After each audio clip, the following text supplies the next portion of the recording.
So sometimes people think, oh, I really want to experience rope, but I don't have a partner, or I really want to experience bondage, but I don't have somebody to do it with. You can self-tie, you can explore solo bondage. It can be really pleasurable. There's lots of possibilities, and the beauty of it is actually you get the benefit of being in this really unique position of getting an immediate feedback loop of what's happening in your body. So actually it's also a really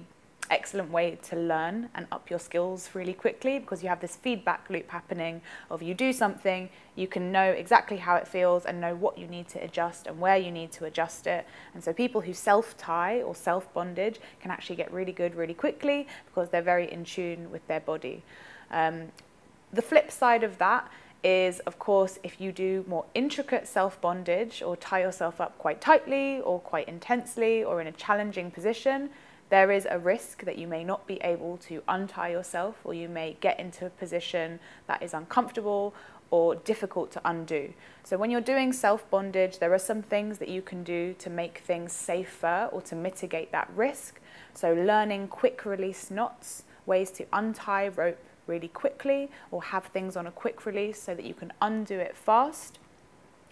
If you would like to enjoy or explore things which restrict your hands, there are ways to experience the feeling of your hands being restricted without fully tying your own hands. So there are ways to pre-tie something and slip your hands into it and twist them in a way that gives you the experience of having your hands tied without tying your hands or handcuffing your hands with the risk of not being able to undo them. If you are self-tying, to be really careful around anything that goes around or close to the neck, because if something was to slip or you're in a position and something tightens around your own neck and you're unable to undo it quickly, this is a huge risk.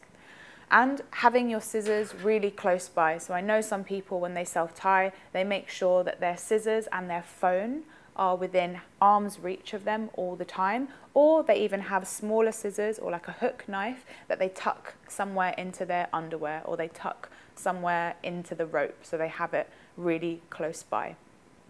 This goes for whether you are tying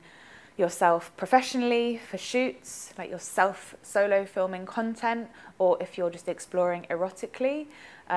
It's a good idea to have this kind of safety get out clause of being able to have your phone close by. Or I even know people that have had like a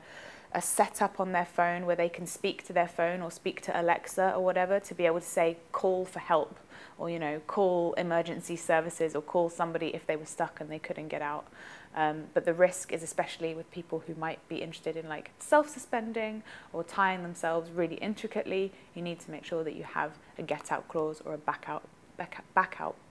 plan should something go wrong. And if you are solo tying for your own video content professionally, making sure that your camera is fully charged, checking your shot beforehand to make sure that you're not out of shot, or having 2 cameras rolling or a backup, just so you make sure that all the fun, sexy content that you are trying to get filmed is captured as intended.